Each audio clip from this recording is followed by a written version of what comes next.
and welcome back to Karen's Colours. I'm Dr. Karen and these are my conversations in colour. Last week we talked about the black and white personalities and how they are created.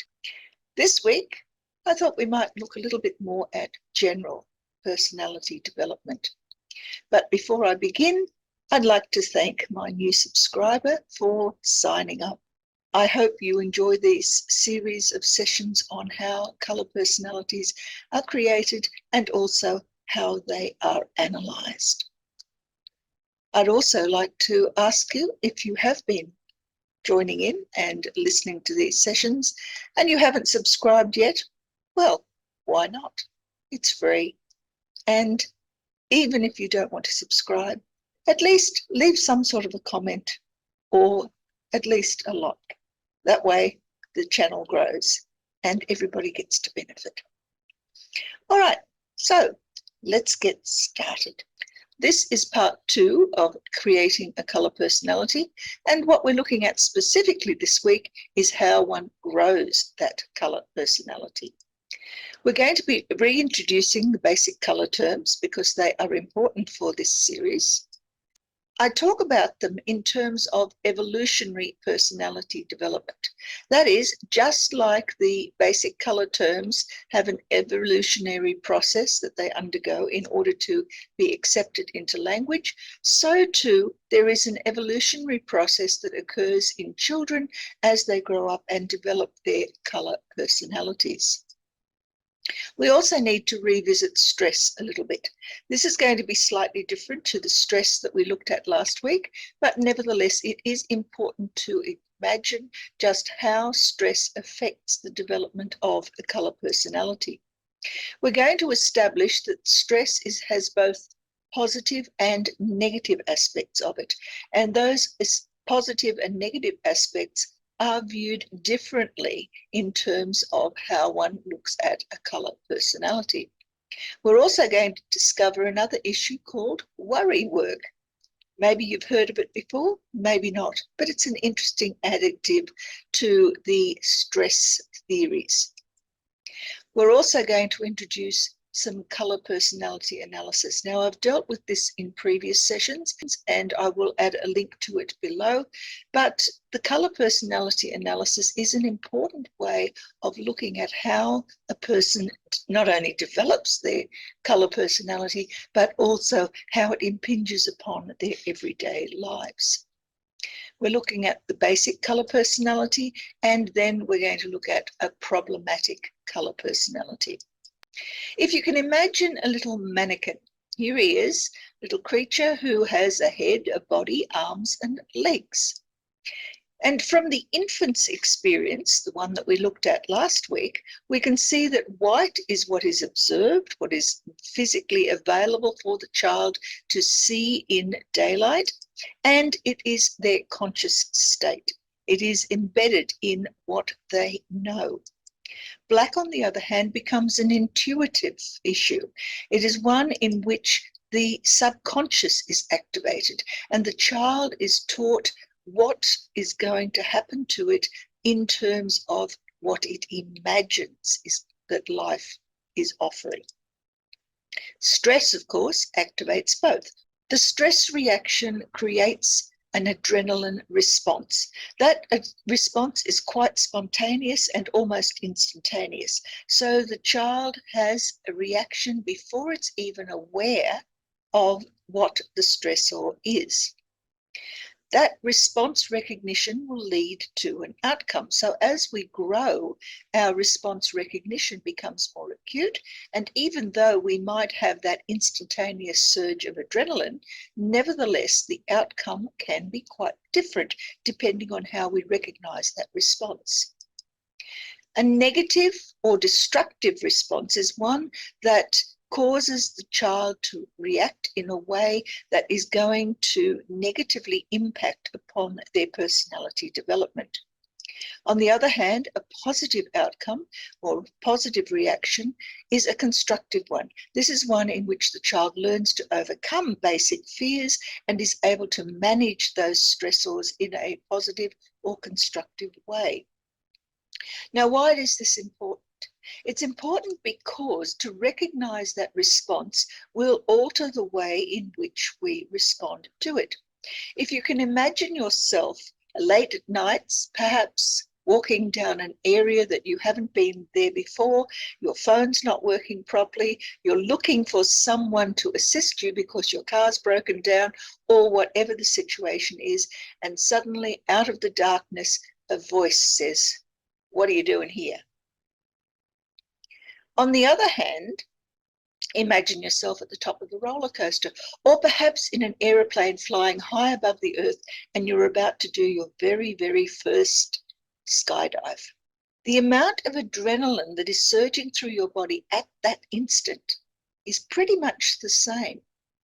But it's how we recognize that adrenaline surge, how we recognize the situation, that will determine whether or not we're going to have an outcome that requires us to do that fight, flight, freeze, or fawn in a negative way, or whether or not we're going to see that particular stressor as something that is exciting.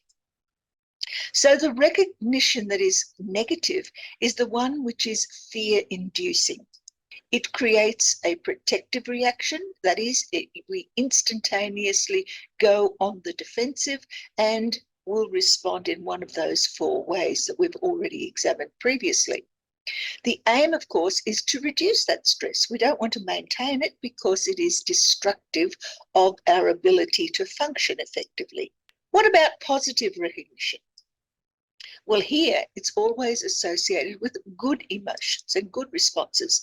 They could be excitement or exhilaration, joy and happiness, and curiosity and surprise are all positive recognitions of a stressor. The expectation is one of positive outcomes. We're going to have fun. We're going to enjoy ourselves. We're going to feel exhilarated by whatever that stressor was. And it challenges the self to be able to overcome whatever that stressor might be threatening us with. It involves being prepared. We have to learn how to overcome the initial fear response and to respond in a way that is different and more helpful, more constructive of our personalities. It overcomes and it defeats the threat that we perceive, and it does so in a way that enables us to feel confident. Recognizing that positive stress means understanding the unknown outcomes. What is it about that stress that enables us to develop a different way of responding rather than the instantaneous fear response? But the trouble is that we don't have verifiable studies and data to back up those understandings. And why is that? Well, basically, we can't experiment with infants and children. The sorts of experiments that were conducted in the 19th and early 20th century on children in institutions and by psychologists who were looking at how children respond to stress are no longer permitted. And there's good reason for that, because they create scars within that child's psyche that can never be healed sometimes. So what do we do instead? We have to try and explain what positive outcomes are. And that means that we might look at how can we reverse the action. And that means instead of having the usual fight or flight response that is the initial reaction to a stressor, we might just decide instead of fighting to confront and overcome. Or we might, instead of running away from, run towards the stressor. That's reversing the action. But does that work? We don't know. We don't have the data. Can we switch the black and white reactions? Can we make, instead of a fight reaction, which is a physical response, white response, can we turn it into something that comes from imagination, that comes from the head, that allows us to look for alternative ways of dealing with these things and overcoming by thinking our way out of the problem? So let's reimagine some of those adrenaline reactions. For fight and flight, because these are the ones that have been studied the most, it's not that difficult to come up with the ideas. For fight, we're conquering the threat, and we're doing so by outmaneuvering the opposition. In other words, we look at what the threat is, we assess it, and with whatever skills we have already within our repertoires, we can either overcome by knowing that we can beat that threat, or we can outmaneuver that threatening situation by giving some sort of response that is unexpected and so therefore allows that threat to be dissipated because the threatening thing, whatever it is, doesn't know how to respond in kind. In terms of flight, we could find ourselves rushing to somebody's defense or rescuing someone or something without even thinking about it. This is called heroism. It's a response that requires a physical activity, that is, sudden movement in a direction, but it doesn't mean you're running away from the stressor. In fact, you're running towards it. It could also involve distracting the threat. By inviting the threat to look in a different direction or distracting it, we can then make our escape, but do so without necessarily running away in fear. It is a considered retreat. But what about the freeze and fawn? These two issues are ones that have only recently been accepted as part of that adrenaline reaction response. Watching a scary movie, is that freezing? It could be. And what about seeking assistance in a dangerous situation? Could that be a fawn response? We don't really know because, once again, we don't have the data. And all we can do is reimagine what those adrenaline reactions would be if they have a positive outcome. Worry work is preparation for an expected stress. It is getting ready to be stressed. It happens before the stress occurs. And the idea of worry work is to reduce or avoid negative responses to stress. So we find ourselves in preparing for expected stress by practicing stress reaction skills. For example, we could be studying for exams. If we study hard, then we increase our knowledge. That causes us to be more confident, and so therefore the stress of an examination will be dissipated. In order to reduce or avoid the negative responses to stress, we need to have a cognitive, imaginative, but also a reasoned assessment of what the stressor is. We also need to be very aware of any unusual or expected responses that we normally would have and find out strategies, establish those that will enable us to overcome. Learning new ways of responding is always the best way of creating worry work that will enable you to have a positive outcome to a stressor rather than simply the reactive negative outcomes. The outcomes will allow us to overcome those debilitating panic reactions we have when faced with a stressor that is similar to the one that we have been practicing for. Now, let's reintroduce the BCT. We know about the mannequin's basis, which is the black and white of infancy. But once the child begins to grow, as we develop a toddler's experience, we find that the very next color that we put into our personalities is a major one. This is no, and no is always red. No is encountering limits. The child is not permitted to do certain things. It causes the child to develop some basic self-assertion. And in fact, you find it quite common that toddlers will yell out no themselves to things that they don't want others to do to them. It also develops passion. So the more the child is associated with the no experience, the more it is able to assert itself against that no experience, the greater their passion will be. And that passion establishes an action. For children who are only children in a family, the no is often a very minor part of their learning to encounter limits. And so that child becomes almost dominant within the family structure. But if the child happens to be one of many in a brood, then the action that it will develop against those people who are creating that no experience will quite often be ones of aggression. Now, the mannequin, as we grow older, now becomes the preschooler's experience. And here we have yellow as a learning experience. Blue is the ordered experience, so life becomes very conformative. And then green is the values that we establish as a result of this learning and the restrictions of the order in which we live. Experimenting and memory are the positive aspects of the yellow experience. But every color personality or every color within the personality will also have a negative aspect. And for yellow, it is fear and anxiety. For blue, the positive relationship is with understanding and self-nurture. The child learns to be able to look after itself and to understand why sometimes that is necessary. The negative aspect of blue is stubbornness and sadness, and children who develop these quite often develop behavior disorders. In terms of green, the positive is self-control and empathy for others. We understand and we have experimented with ways of dealing with those people that are important to us in our environment. And so we not only learn to control our own anger and rage, which comes from the red, but we also are able to understand how others feel when we do certain things.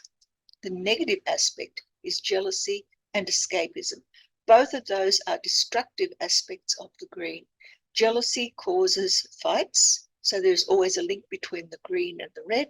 And escapism causes the child to learn to tell lies, which is a link between the green and yellow, and also with white. Now we get into the pre-adolescent experience. And here we already have the black, white, red, yellow, green, and blue well established in our experiences. And now we're going to add the color brown. Now, brown, like black and white, contains all of the colors.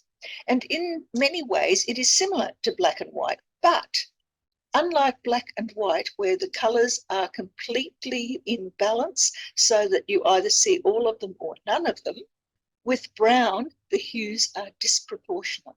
That is, we can have an orange brown, a yellow brown, a green brown, a bluish brown, a reddish brown. All of those colors will change the value of the brown that exists. But brown is all about being inside the head. It is learning to become independent. It gives you a self-image. This is who I am. I am a mixture of all of these color personality parts, and I am beginning to learn to know myself. It is part of a person's ambition. This is who I want to be. This is who I am creating for myself as a person that I like to be. It also encourages practicality. That is, I know how to deal with life and the sorts of stressors that accompany life's experiences. And now I have a way of managing how I function. There's a fair amount of wishfulness here too, because there's a reasonable amount of fantasy that accompanies this brown. And finally, brown is steadfast. It is, I am going to do it my way. And that's exactly how the pre-adolescent learns to negotiate its life experiences. Having now developed a basic personality, we now go on to the adolescence experience. And here, everything is up for change. And that's probably the most exciting thing about being an adolescent. Here we start to develop the ideas that are associated with the higher order hues. Purple is creativity. Orange is survival. Pink is vulnerability. And grey is expansion. Let's have a look at these in detail. Purple is developing an imagination. It is creativity and it's spirituality in the positive sense. In its negative sense, it can be very destructive and very brooding. if the purple personality takes over as a destructive thing, then often you'll find that this person becomes very rigid and very controlling in the things that they do. For orange, it's overcoming challenges. So the positive aspects are sociability and courage. We can face any social situation and we can have fun while we are there. On the negative aspect of orange is a bullying characteristic. So the red part of the orange takes over and the person thinks about how they can use their power to overcome other people's needs and demands. It also signifies a lack of confidence. Most bullies are, at base, cowards. Pink is falling in love. That's a creation of adolescents. Adolescents will fall in love with all sorts of things. And in the positive aspect, it is outer directed. We fall in love with something out there and we care about it. And so we nurture that. On the negative aspect, however, pink becomes regressive. We retreat to those infantile behaviors that gave us what we wanted because we were selfish and demanding. Babies don't know that they are selfish. Babies don't know that their demands impinge upon other people's freedoms and rights. But when we are an adolescent and we use the negative aspect of pink, we certainly do know those things. And we tend to use them in order to obtain what we want at the expense of everybody else's rights and freedoms. Grey is managing novelty. It is a balancing of black and white experiences, and in many ways grey is positive because it allows us to not only experience, but it also allows us to think about those experiences, to reimagine them internally, and to come up with some form of idea as to how to proceed when we are faced with something that is new in our lives. On the other hand, the negative aspects are misdirection, obfuscation, and confusion. Then we tend to deflect blame, we tend to take no responsibility, we tend to cloud things and give false answers to questions that are proposed to us. Ourselves becomes very confused as to who we are and how to proceed in any situation. Having now attained those higher order hues, now we begin to look towards the future. And here we have a bit of a problem because the adult's experience involves the use of a hue that has not yet been accepted as a basic colour term. I've explained this earlier on when I was talking about cyan itself, but I tend to use cyan as an example of the highest form of colour personality that we can adjust to as we become adults. Not every adult attains the cyan level of experience, but we can equate it to the final stage of Erikson's 8 stages of personality development. Erikson's 8th stage has to do with reduced striving. It has to do with consolidating what you have done throughout your life. Wisdom has been attained at this stage. We can now look back with all of our experiences, with all of our reactions, with all of the things that we've done, and hopefully we have attained some form of a huge variety of skills and attributes that we've dealt with in the past, and now we can deal with just about anything. This cyan colour signifies psycho-emotional balance. It creates harmony and peace in our lives. But the question is this sustainable? But as we age, we also lose contact with those people and those experiences and those things in our environment that allowed us to feel whole and comfortable and at peace. The negative aspect of cyan is always loneliness, isolation, and despair. And many older people feel those particular aspects of their lives as predominant when they get into late adulthood. So let's now look at how we do a colour analysis.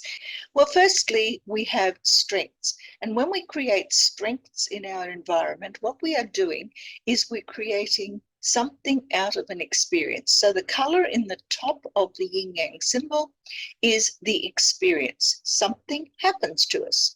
And as a result, it activates the psyche. Our mental faculties are activated and a response occurs. Color 2 is that response. It's an internal response. It comes from deep within and it remains deep within. If it is a strength, of course, it is always a positive view of that experience. And as such, we aim for repetition of that experience and eventually a feedback loop is established. The experience causes a certain expectation that that will be a good experience, and that expectation will in turn allow that experience to be either sought out, or if it occurs again, the expectation will be that our reactions are always positive. The second way of doing this, of course, is that we have a need. So the color internally is the one that requires some sort of satisfaction. It waits for an experience to occur that will enable that satisfaction to be created in reality. And when it arrives, a positive response to the need is the way in which we approach that experience. It also aims for repetition. That feedback loop is also established, and it is a positive one. The opposite occurs when we are looking at obstacles. In an obstacle, we also have an experience. That experience, however, activates the psyche in a negative way. Color 4, the color in the bottom of the yin-yang symbol, is the response that occurs as a result of that experience being perceived as something negative. And that negative perception is a view that will color the way in which we then approach that experience when it happens again. And invariably, it does happen again. So we aim to avoid that experience because the experience has triggered off an uncomfortable feeling internally. That feedback loop is also then established as something that we want to avoid at all costs. The other way of doing it, of course, is that the need arises and it awaits an experience. When that experience arrives, it is a negative response to the need. So instead of finding ourselves enjoying that experience, we find ourselves being either punished or in some other way having a negative reaction to that experience. So the aim is we will now learn to avoid that experience. And once again, a feedback loop is established. Now, the whole personality consists of both the strength and the obstacle. And normally it is in an unstressed situation. That is, we know what our strengths are, we know what our obstacles are, and we avoid the obstacles. We approach the strengths, or we show those strengths to people in our environment, and people develop a certain idea of who we are and what our personality is, and we are quite comfortable or unstressed in the situation where people think something about ourselves that is positive and they are not aware of the negativity in our personalities. Strength is overt. It is visible to everyone. We all are able to see other people's strong points. The obstacle is always covert. It's hidden. It's hidden from most people. Those who are our intimates, the people who know us really, really well, our friends and family usually, are able to understand that there are things that are wrong with the way in which we negotiate our everyday lives. But because that is hidden from most people, those obstacles tend to be ones that are overlooked until they become a problem. The complete colour personality, however, also involves crossing of those strengths and weaknesses. And here we can have some real problems arise. Firstly, if the strength from the real world is mixed with the obstacle from our internal world, then we have a problem. If the obstacle from the real world is then mixed with the strength of the internal world, then again there is a problem. And what that causes is increased distress immobility, in other words, you can't move forward, and it cancels out whatever skills we have managed to attain to keep those strengths and obstacles separate from one another. Often this is the cause of enormous stress as well. So, in summary then, stress effects can be both positive and negative, and it's the perception of how we see the stressor and how we process it internally as to what sort of reaction we are going to create. Worry work is a way of managing those perceptions, getting prepared for whatever that stress is going to be. The sequential creation of basic color terms mirrors human development. As we grow, we learn to incorporate more of the color personality aspects into our basic personalities. Each color produces both positive and negative attributes, and even though we may lean more towards one area than the other, both of those positive and negative attributes will influence the way in which we respond to those color aspects in our personalities. People will internalize a variety of color skills in their personality repertoires.